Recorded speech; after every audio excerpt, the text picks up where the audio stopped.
ለብልጽግናዎች ማስተላልፈው ነገር በተለይ በተደጋጋሚ አንሙት ይወልህ የድሮን ዋርፌር ሱዳን ላይ ምን እንደፈጠረ ታውቀዋል። ድሮንን መጠቀም ጀምሮ አርኤስኤፍ በኋላ አሁን ዛሬ ዶጋሎ የተናገረው ንግግር ሰምተዋል። ለወታደሮቹ እሱ የታጠቀውን መንግስት የብርሃን ጦር ታጠቅኩት የሚለውን ቴክኖሎጂ ታጣቂዎቹ ኢንሰርጀንቶቹ ታጥቀውታል። ኤስፒኤልኤም ኖርዝ የሚባለው ድሮን ኦፕሬት ማድረግ ጀምሯል። ሳውዝ ሱዳን ውስጥ ያሉ በተቃራኒ በኩል የተሰለፉ ኃይሎች ድሮን መጠቀም ጀምረዋል።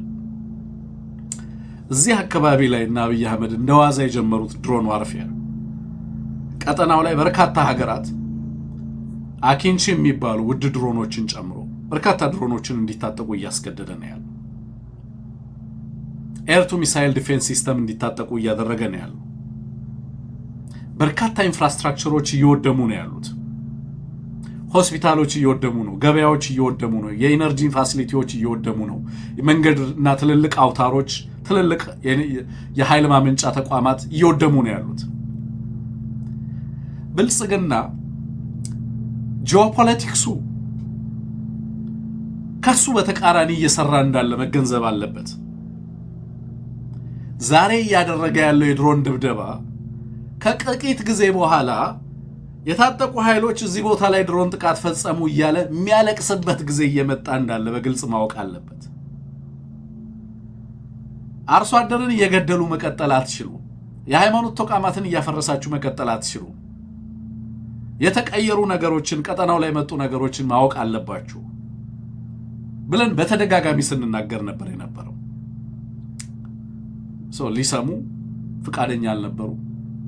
በርካታ ዘመቻ የማናናቅ የማጣጣል እነሱ ብቻ የቴክኖሎጂው ባለቤት እንደሆኑ አድርገው ሲናገሩ ነበር የነበረው። አሁን ዛሬ ላይ ደግሞ መጥተው የሌላ ሀገር ድሮኖች በትግራይ ሰማይ ላይ በእንትን ሰማይ ላይ እያሉ ሲከሱ ደግሞ ትመለከታቸዋል።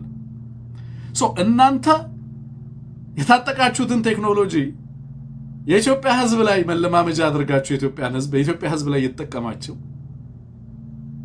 እናንተ ብቻ ጉዳት አድራሽ ሆናችሁ ያለምንም ተጠያቂነት፣ በሌላ በኩል ደግሞ ራሱን ለመከላከል የወጣ ሕዝብ እንዲህ አይነት ቴክኖሎጂዎችንና አማራጮችን አይታጠቅም መቼም ብሎ ማሰብ የፖለቲካ ድንቁርና ካልሆነ በስተቀር ምንም ሊባል አይችልም። ግን አሁንም በዚህ ቴክኖሎጂ ተማምናችሁ ሕዝብና ሀገር ላይ የምታደርሱት ጉዳት የሱዳኑን ጦርነት ካለመማር የመጣ ነው የሚሆነው።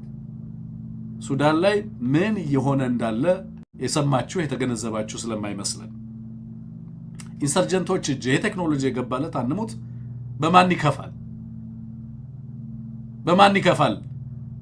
ይሄ ቴክኖሎጂ ኢንሰርጀንቶች እጅ ገባ ማለት በዚህ አገዛዝ ላይ ይከፋል። ኤሌክትሪሲቲ እየሸጠ ነው የሚተዳደረው ይሄ አገዛዝ። ለዚህ ሀገር ምን አይነት አደጋን እየጋበዘ እንዳለ ይሄ ስብስብ ተመልከተው። የሚያደርጓቸው ኢንሰርጀንቶ አርኤስኤፍን በመደገፍ ሱዳን ላይ ያለው ጦርነት ውስጥ በመግባቱ ምን እንደተፈጠረ ቀጠናው ላይ ተመልክተሃል። ሶማሊያ ገብቶ በጁባላንድ እና ፑንትላንድ ላይ የሚያደርገው ኢንተርቬንሽን ሳውዝ ዌስትን ጨምሮ ምን ይዞበት እንደመጣ ተመልክተሃል። ከሶማሌላንድ ጋር ያደረገው የኤምኦዩ ስምምነት በቀጠናው ላይ ምን እንደፈጠረ ተመልክተሃል። የኢትዮጵያ ጦርነት አካል ኤርትራን ለማድረግ ጎትቶ ኤርትራን ሌት ተቀን የፕሮፓጋንዳ ሰለባ ለማድረግ የሄደበት ርቀት ዛሬ ከኤርትራ ጋር ምን ውስጥ እንዲገባ እንዳደረገው ተመልክተሃል። ሌላው እንግዲህ አሁን ይኸውልህ የዲፕሎማሲው ብቸኛ አይደለም፣ የቴክኖሎጂው ብቸኛ አይደለም፣ የምድር ኃይል ብቸኛ አቅም ባለቤት አይደለም፣ የአካባቢ ቴሪቶሪያል ኮንትሮል ሞኖፖሊ የለውም። ከሱ ይልቅ ኢንሰርጀንቶች የተቆጣጠሩት አካባቢ በመጠንና በስፋት ይበልጣል። አንሙት አሁን ባለው ሁኔታ የአብዛኞቹ ቴክኖሎጂ፣ የፖለቲካ የበላይነት፣ የተቋማዊ የበላይነት፣ የፕሮፓጋንዳ የበላይነት፣ የሳይኮሎጂካል ወር የአብዛኛው ነገር የበላይነት ከብልጽግና እጅ እየወጣ ዛሬ ብልጽግና አድኖኝ የሚል የሐሰት መረጃዎችን የሚለጥፍ በዲስኢንፎርሜሽን ለምሳሌ አሁን ትሪፕል ኤ ዛሬ ስንገባ ስቱዲዮ የላከልንን ተመልክተዋል። አንሙት ቴድኔ የላከልን ከምንድነው የሚለው የተለጠፈው እንግዲህ በብልጽግና ሰዎች ገጽ ይመስልኛል የአማራ ህዝብ ትግል ሉዓላዊነት ጽኑ አቋም መግለጫ ይልና የአማራ ማህበር በአሜሪካ ተብሎ ከአማራ ማህበር በአሜሪካ የተሰጠ መግለጫ ተብሎ ዛሬ ሐምሌ 16 ቀን 2018 ተብሎ ሰርኩሌት ያደርጋል። የአማራ ማህበር ሊቀመንበሩ ነው አድማጭ ተመልካቾቼ በቀጥታ ይላከልኝ አማራ አሶሲዬሽን ኦፍ አሜሪካ የሚባለው የሱ ሰብሳቢ ሆነው ቴዎድሮስ ትርፌ እሱ ነው ይላከልኝ። ፌክ ነው እጅግ በጣም ደካማ ደግሞ ባለፈው በኦላ ስም ለፈትለወርቅና ለትግራይ መንግስት ምላሽ ተሰጠ ተብሎ ሰርኩሌት አደረጉ። ዛሬ ደግሞ በአማራ ማህበር የአሜሪካ የአማራ ማህበር ደግሞ ሎጎው ምኑ ጽሁፉ እንዴት ደካማ የፕሮፓጋንዳ ቲም እንዳላቸው ምታየው አይጠነቀቁም። ሁላ የሚጠቀሙት ቃልና ፊደል እንኳን ትርጉም አይሰጥም። ምን አይነት ተራ ስብስብ እንደሆነ የምታውቁት ማለት ነው። እና ምንድነው የሚለው የተላከልን ኖቲስ ከትሪፕል ኤ የተወሰኑ በማህበራዊ ሚዲያ ገጾች በብልጽግና ገጾች አንድ ሐሰተኛ መግለጫ እየተሰራጨ መሆኑን አረጋግጠናል ይላል። ከዚህ በታች የሚታየውና የትሪፕል ኤን አርማ ሌተር ሄድ የያዘው እንዲሁም ጁላይ 23 2026 ዓ.ም የሚል ቀን የተጻፈበት መግለጫ ትክክለኛ እንዳልሆነና በትሪፕል ኤ እንዳልተዘጋጀ ለደጋፊዎቻችን ለህዝባችን እናሳውቃለን። ይህ መግለጫ የመነጨው ከኦሮሞ ብልጽግና ፓርቲ አገዛዝ አፈቀላጤዎች ገጽ እንደሆነ ለማወቅ ተችሏል። በተጨማሪም ኦፊሴላዊ የትሪፕል ኤ መረጃዎች የሚለቀቁበትን ኦፊሴላዊ የማህበራዊ ሚዲያ ገጾችን ላይ ብቻ ነው በትሪፕል ኤ ኦፊሴላዊ ገጾች ብቻ ነው የሚለቀቀው። ከዛ ውጪ ይበቃል ቴክኒሻናችን ልታነሳው ትችላለህ የሚል ነገር ትሪፕል ኤ ጽፎልናል ማለት ነው። ሶ ምን ለማለት ነው ብልጽግና እንግዲህ የሚያደርገውን ተመልከት። በኦላ ስም መግለጫ አወጣው ይላል፣ በትሪፕል ኤ ስም አወጣው ይላል፣ በፋኖ ስምም ነገ ደግሞ መግለጫ አወጣው ይላል፣ በሌሎችም ሰዎች ስም ምናልባት እንደዚሁ መግለጫ ሊያወጣ ይችላል። ማለት ወደ ምን ደረጃ ሬዲዩስድ እንደሆነ ማለት ነው። ባይዘወይ ከዚህ በፊት ብልጽግና አትሊስት መረጃዎችን ፌክ አያደርግም ማለት በግትርነትና በፈጣጣነት መጥቶ ይሄንን አደረግን ይሄንን ያደረግን ነው ብሎ ፈጣጣ ሆኖ ይመጣል እንጂ እንደዚህ በቀላሉ ኤክስፖዝ ሊሆኑ የሚችሉ በዚህ በዲጂታል ዘመን መረጃዎች በደቂቃዎች ውስጥና በሰከንዶች ውስጥ በፍጥነት ሰርኩሌት በሚያደርጉበት ዓለም ተጋላጭነታቸው ሊረጋገጡ የሚችሉበት እድል በዚህ ደረጃ በጨመረበት ዘመን እንደዚህ አይነት ተራጭ እንትን ውስጥ ገብቶ እንደዚህ ሲጨመላለቅና ሲያወካ እናየዋለን ብዬ አላሰብኩኝም። ገና ሳይጀመር ነው እንግዲህ እንደዚህ እየተኮነ ያለው ገና ሳይያዝ ምኑም ነገር ማለት ነው። እና ይሄ ህብረተሰባችን አይ ቲንክ በቀጣይ በዚህ ሰሞን በተለይ እየተመለከትን ያለነው ከፍተኛ የሆነ ዲስኢንፎርሜሽን መረጃዎችን ፋብሪኬት የማድረግ የሐሰት መረጃዎችን የመልቀቅ ከፍተኛ የሆኑ እንትኖችን መረጃዎችን እርስ በርስ እንትን የማለት ነገሮች እየጨመሩ መጥተዋል። ለኔ ይሄ የሚነግረኝ በምን አወክበት ካልከኛ እንሙት ይሄ እንቅስቃሴ የሚነግረኝ አገዛዙ ያለበትን ደረጃ ነው። አገዛዙ ምን እንደገጠመው ኢን ኤንድ አውት በግልጽ መመልከት ትችላለህ። ይሄንን ዳይሜንሽን ከተሸነፈ እና ተሸንፈናል ብሎ ካሰበ መሬት ላይ ያለው ሰራዊት በምን አይነት ሁኔታ ውስጥና ቁመና ውስጥ እንደሚሆን በግልጽ ትመለከታል። ለምሳሌ ምክክር ኮሚሽኑን በተመለከተ ከዚህ በፊት ሰሞኑን ሲያነሱ ሰምተህ ከሆነ ማህበራዊ ሚዲያ ህዝቡ እንዳይመለከት እናሳስባለን ሲል ሰምተዋል። ሶ ይሄ ምን ማለት ነው ከምን የመጣ ነው የሚለውን ነገር በግልጽ ይነግርሃል ብዬ አስባለሁ። ማህበራዊ ሚዲያ ህዝቡ እንዳይ ከፌስቡክ ተቆጠቡ፣ በፌስቡክ የሚነገራችሁ ነገር ሁሉ ሐሰት ነው፣ ገና ውሳኔ ላይ አልተደረሰም እያለ ለማስተባበል ዛሬም ሲሞክር ሰምቻለሁ። አጠቃላይ ብልጽግና ግን ከዚህ ከፕሮፓጋንዳ ከዲስኢንፎርሜሽን አንፃር ምን አይነት ደረጃ ላይ ይገኛል ብለህ ታስባለህ? አንሙት እንደው በዚህ ላይም ትንሽ ሐሳብ ብታክልበት ማለት ያልከው ነገር ነው። ምንድነው እዚህ ውስጥ የከተተው ነው አየ ይሄ ጥምረት ትብብር የሚባለው ነገር ምን አይነት ሰቀቀን እንደፈጠረ ተመልከት። በኦኤልኤስም መሰለታ መግለጫ አውጥተው በዚሁ በተመሳሳይ በእነሱ ፕሮፓጋንዳ አሰራጮች በኩል ሲበትኑ ነበር።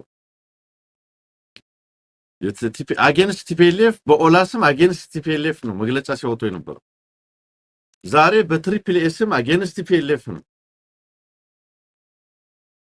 መግለጫ የወጣው። ምን ቢገጥማቸው ነው?